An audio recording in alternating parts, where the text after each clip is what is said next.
श्री स्वामी समर्थ. नमस्कार, मी अश्विनी तुम्हा सर्वांचे आणि मेघाताईंचे स्वागत करते.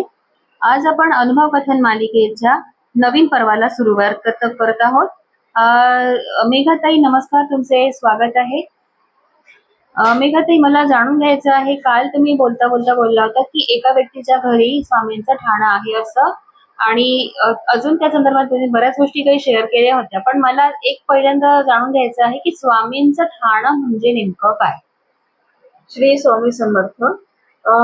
ज्या लेडीजचा मृत्यू झाला होता, त्यांचे हजबंड आणि त्यांचे परिवारवाले म्हणत होते की आमच्याकडे ठाणं आहे.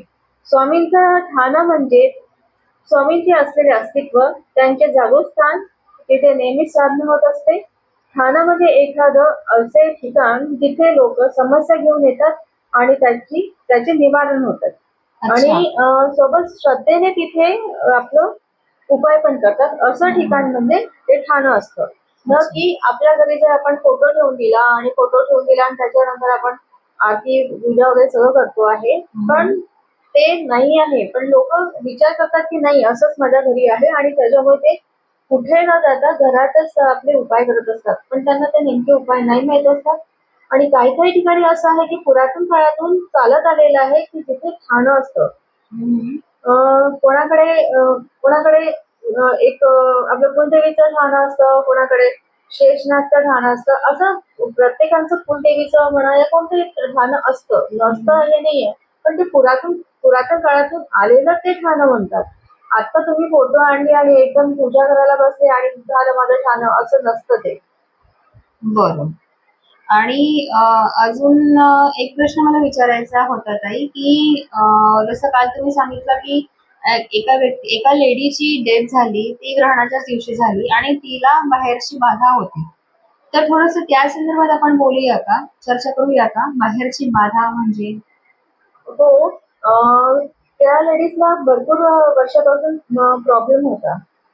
तिची तब्येत खराब राहायची आणि प्रत्येक जी पण टेस्ट बनवली ना, तर ती टेस्ट नॉर्मल निघायची. काही तिला काय सिम्पटम्स होते काही समजतच नव्हतं डॉक्टरांना. औषधी सुरू होत्या आणि तब्येत खराब होत जायची, ती ऍडमिट होत जायची आणि पुन्हा घरी येत जायची. असं कितीतरी काळापासून त्यांच्याकडे सुरू होतं हे सर्व. अच्छा. तर काय नेमके उपाय करायला पाहिजे? सर्वात पहिले तर आपण पुन्हा टेस्ट झाल्यानंतर जर ते नॉर्मल येत असेल ना, तर पुन्हा टेस्ट करू नये. टेस्ट न करता तुम्ही स्वामी समर्थ महाराजांच्या मठात जायचं, या मग जिथे पण केंद्र असेल या जिथे पण असं स्थान असेल की जिथे ठाणं असेल, अशा ठिकाणी जायचं. आणि गेल्यानंतर तिथे अप्लिकेशन करायची की स्वामी मला असा प्रॉब्लेम आहे, मला या प्रॉब्लेममधून बाहेर काढा. आणि हे करायचं. आणि त्याच्यासोबत औषधी बंद नाही करायच्या, औषधी सुरू ठेवायच्या. आणि एक महिन्यामध्ये पुन्हा त्याच टेस्ट पुन्हा करायच्या. म्हणजे तुम्हाला नेमका काय प्रॉब्लेम झालाय तोही कळेल. आणि नाही तर जर तुम्हाला प्रॉब्लेम नसेल तर तुम्ही त्याच्यातून पूर्णपणे बाहेर निघून जा. म्हणजे हे जे बाहेरची बाधा वगैरे ज्यांना पण होते, तर ते बाहेर निघू शकतात म्हणजे? हो, पण त्यांची श्रद्धा स्वामींवर राहिली पाहिजे. जर स्वामींवर श्रद्धाच नाही आहे आणि ते म्हणत आहे की बस मी फोटो आणून घरी लावून टाकतो आणि पूजा आरती करतो आणि बस झालं, ते नाही. पण त्याच्यासोबत तिथे जर मठात गेल्यानंतर तिथे कोणी ना कोणी तुम्हाला गाईड करेल, 100% गाईड करेल आणि सांगेल की तुम्हाला काय करायचं आहे. ती पूजा सांगेल, साधना सांगेल, जे काही सांगेल ते सर्व करायचं आहे आणि 100% त्याच्यातून तुम्ही बाहेर निघा. आजपर्यंत मी बघितलं की बरेच टाइम असे बाहेर निघालेले आहेत. अच्छा. तर त्यांच्या संदर्भात जर का तुमची आणि त्यांची परमिशन वगैरे असेल, तर आपण त्या संदर्भात तुमच्या त्या अनुभवाबद्दल पण आपण काही चर्चा करू शकतो का? कोणती गोष्ट माहिती करायची आहे?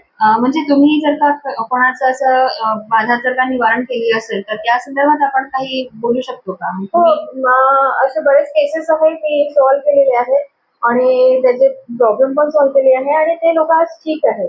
तर आपण बघू. म्हणजे मला तेच होतं की थोडंसं त्या संदर्भातही जर का मला आणि प्रेक्षकांनाही जरा काही कल्पना किंवा अनुभव आणि थोडंफार जर का उपायही करता आले, तर मग आपण करू शकतो. तर हो. पुढच्या भागात बघूया.